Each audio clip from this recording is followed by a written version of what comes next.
जय हिंद।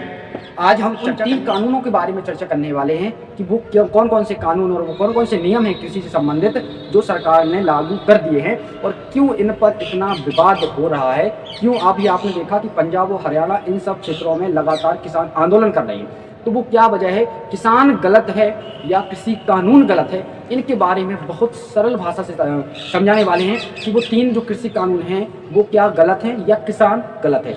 इनके बारे में चर्चा करने वाले हैं, बहुत आराम और बहुत सरल तरीके से बताने वाले हैं। आपसे एक ही रिक्वेस्ट है कि आप वीडियो को अंत तक। ये है पार्ले है कोई माइकल लाल जो इसको 5 रुपये की जगह 3 रुपये में खरीद के बता दे। चाहे ये दुकान पर चूहे खा जाए, चाहे ये सड़ा सड़ा खराब हो जाए, चाहे ये बरसों दुकान पर पड़ा रहे, लेकिन कोई इसको 5 रुपये की जगह 3 रुपये में नहीं खरीद सकता। इसको कहते हैं MRP, मैक्सिमम रिटेल प्राइस। यानी ये है हमारे देश में बड़े बड़े उद्योगपतियों का धंधा।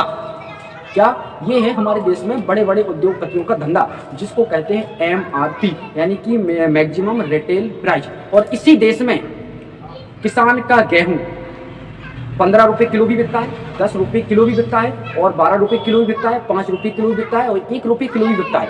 इसे कहते हैं MSP, maximum support price. MSP minimum support price, यानी सरकार इसको खुद तय करती है और MSP पर सरकार खुद नहीं किसानों का गेहूं खरीदती है। खुद सरकार MSP जो घोषित करती है उस पर खुद सरकार गेहूं नहीं खरीदती है मेरे साथियों। कैसे नहीं खरीदते, उस किसान सरकारी दुकानों पर जब ट्राली भरकर अपना गेहूं ले जाता है तो सरकार कहती है बोरी नहीं है कल आना। किसान फिर जाता है, सरकार कहती है लेबर नहीं है कल आना। किसान फिर अगले दिन जाता है और ऐसे ऐसे करके लगातार जब वो सरकारी दुकानों के चक्कर लगाते लगाते किसान थक हार कर जब घर बैठ जाता है तो वो अपना गेहूं किसको देता है, अपना गेहूं प्राइवेट मंडी या कहें तो बनिया, लाला बनिया, इन सब जगहों पर अपना गेहूं को बेच देता है। और इस बेच देने के कारण होता क्या है, ये जो गेहूं है सरकारी दुकान पर इसके दाम 20 रुपये फिक्स किए गए हैं, जो जिसे कहते हैं MSP। और इसी गेहूं को किसान ने प्राइवेट जगह या किसी लाला बनिया को 13 रुपये 14 रुपये में बेचा, और इसी जगह से सरकार जो है क्या करती है कि जो आप प्राइवेट जगह किसान अपना गेहूं को बेच देता है 13 रुपये में, 12 रुपये में, जितने रुपये में बेच देता है, और सरकारी दाम क्या थी मेरे साथियों 20 रुपये, और किसान ने बेच कितने में दिया 13 रुपये 12 रुपये में। अब सरकार क्या करेगी, इन प्राइवेट मंडियों से उस गेहूं को उठा लेगी या अपना स्टॉक भर लेगी। तो भाई किसान ने तो बेच दिया 13 रुपये में, गेहूं का MSP था 20 रुपये। अब क्या करेगी सरकार की, उस 13 रुपये को 15 रुपये में खरीद कर और अपना स्टॉक जो सरकारी गवर्नमेंट स्टॉक है उसको पूरा कर लेगी। भाई 20 रुपये सरकारी रेट थे, किसान का गेहूं प्राइवेट जगह बिक गया और बिक कितने में गया 13-14 रुपये में, और सरकार ने उस प्राइवेट मंडी से 14-15 रुपये किलो में 1400-1500 क्विंटल के हिसाब से उठा लिया और अपना गवर्नमेंट कोटा को पूरा कर लिया। अब हुआ क्या फायदा, तो मैं आपको बताता हूँ। किसान का 20 रुपये रेट था और सरकार उसने प्राइवेट जगह 13-14 रुपये बेचा और वहां से सरकार ने 15 रुपये में उठा लिया। अब 15 रुपये में उठा लिया तो 5 रुपये पर क्विंटल के हिसाब से सरकार ने बचा लिया। तो इसको किसान सरकारी जो अधिकारी हैं उन्होंने 5 रुपये पर क्विंटल पर घपला कर दिया, क्योंकि जिस ट्राली से किसान गेहूं लाद कर सरकारी गोदाम तक ले जाता है वो किराए की भी हो सकता अगर वो अपनी भी हो, किसान की भी हो, तो किसान कितना चक्कर सरकारी गोदाम का लगाएगा, थक हार कर घर बैठ जाता है। भाई उसको अगली फसल भी तो उगानी होती है ना।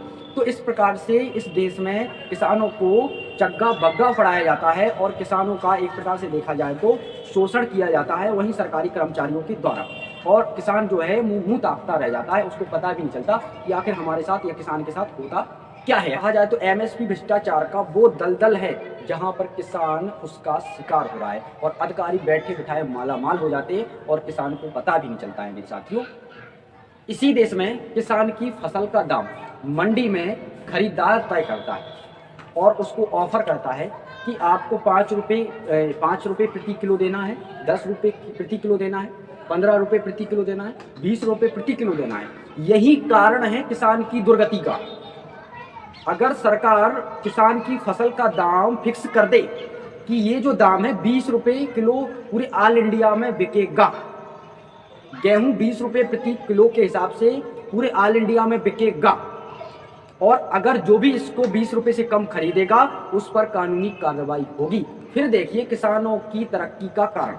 किसानों की आय का कारण, किसानों की जो आय है वो देखा जाए तो दुगनी हो जाएगी, दुगनी मेरे साथियों, दुगनी हो जाएगी। और यही कारण है कि सरकार किसानों की फसल का दाम फिक्स नहीं करती।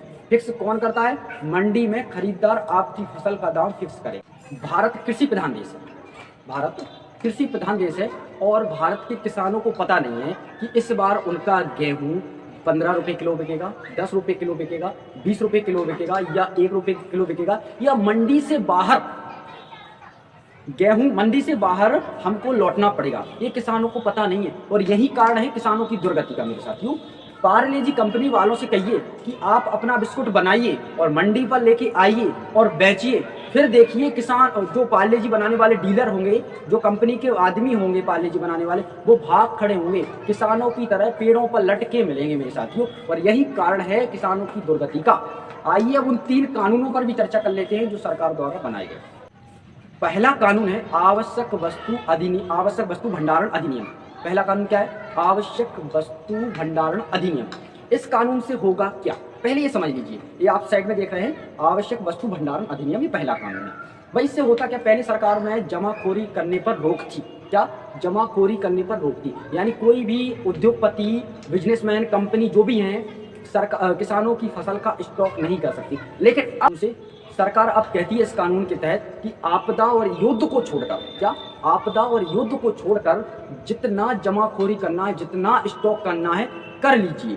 अब करेगा कौन? किसान तो कर नहीं सकता, क्योंकि किसान की तो छत टपकती है, उसको तो खुद रहने को घर नहीं होता। वो इतना सारा माल रख कर करेगा क्या? और रख भी नहीं सकता, क्योंकि उसकी तो मजबूरी है। और अगर रख भी ले तो उसको तो पैसे चाहिए। कल वो किसान जो है वो फसल क्या उगाएगा? तो भाई उसको तो पैसे चाहिए, तो वो तो अपनी फसल को हमेशा तुरंत ही बेचता है, क्योंकि उसको दूसरी फसल उगानी पड़ती है। अगर दूसरी नहीं उगाएगा तो वो खाएगा क्या? तो भाई भंडारण में किसान तो भंडारण कर नहीं सकता। भंडारण करेगा तो कौन करेगा? बड़े बड़े उद्योगपति। और बड़े बड़े उद्योगपति जब इसका भंडारण करेंगे, किसान की फसलों को खरीद कर बहुत सारा स्टॉक कर लेंगे, तो इससे होगा क्या? इससे होगा क्या?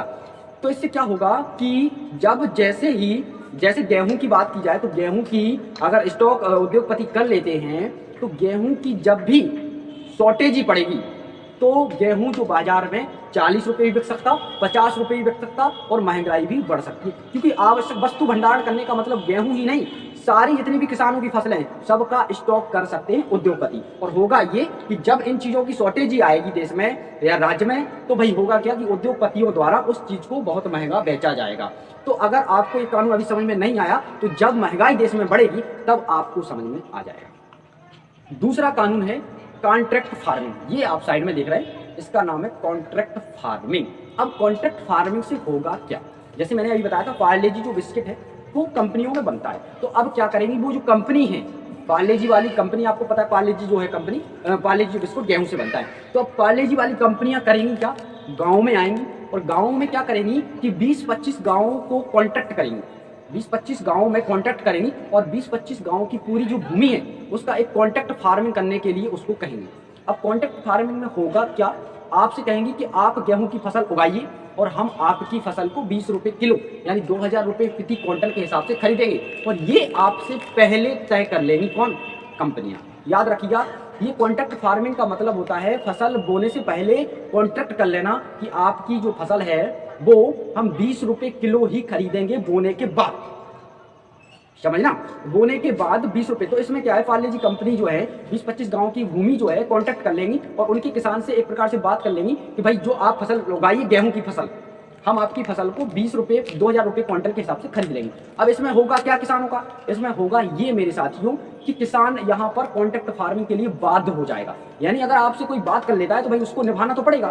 तो ये कॉन्ट्रैक्ट में अगर कॉन्ट्रैक्ट फार्मिंग जो कॉन्ट्रैक्ट के लीडर हैं कंपनी वाले, उनसे अगर किसान की बात हो गई तो भाई किसान की तो मजबूरी होगी ना कि अब उगाना है और 20 रुपये किलो उसको देना है, यानी 2000 रुपये प्रति क्विंटल हमको उसको बेचना है।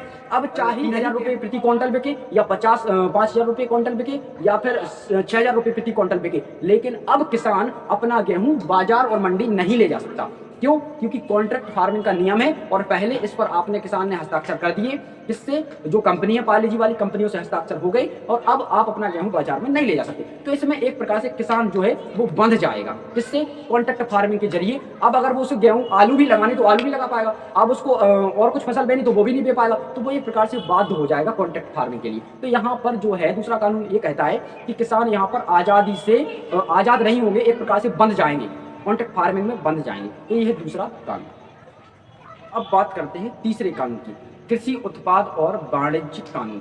इस कानून में होगा क्या? सरकार कहती है कि आप किसान अपना माल जहां चाहे बेच सकता है, ऑनलाइन बेच सकता है, जहां भी उसको बेचना, पूरी किसी भी मंडी में बेचना, सब कुछ सब जगह बेच सकता है। ये कानून तीसरा कानून है, ठीक है, कृषि उत्पाद वाणिज्य कानून। अगर हमारा पका आम है लखनऊ की दुबग्गा मंडी में बिकेगा तो भाई तो ये तो ऑलरेडी पहले से तय था कि जो पका आम है वो लखनऊ की दुबग्गा मंडी में जाएगा, क्योंकि वो पका है, ज़्यादा दिनों तक रह नहीं सकता। तीसरा है, अगर बात करें जो कच्चा दशहरी आम है, ये दिल्ली की आज़ादपुरा मंडी में जाएगा, तो ये तो पहले से ऑलरेडी तय था कि आप अपना माल कहाँ कहीं भी बेच सकते हो। अब रहेगा बात तीसरे, उसकी बात कर लेते हैं, जो कच्चे आम होते हैं जो लोकल में चलते हैं, जिनका अचार और सिरका वगैरह डाला जाता है, तो ये लोकल में बेचते थे। तो ये तो पहले से ही सब कुछ कानून बना हुआ था। इसमें सरकार का देखा जाए तो एक जुमला दिया है, क्या जुमला दिया है कि किसान अपना फसल ऑल इंडिया में कहीं भी बेच सकता। तो भाई तो ये तो पहले से ऑलरेडी बिकता था भाई। पका आम है, अगर पका सेव है तो वो जाएगा ना बिकने के लिए, नहीं तो वो खराब नहीं हो जाएगा ना भाई। तो ये तो पहले से ऑलरेडी तय था। तो मेरे हिसाब से ये जो तीसरा कानून है कृषि उत्पाद वाणिज्य कानून, ये एक प्रकार से सरकार का जुमला है। और मैंने जितना किताबों में पढ़ा है, समझा है, उतना आपको बता दिया है। मेरे हिसाब से ये पूरी तरह से मैंने क्लियर कर दिया है। और जय हिंद।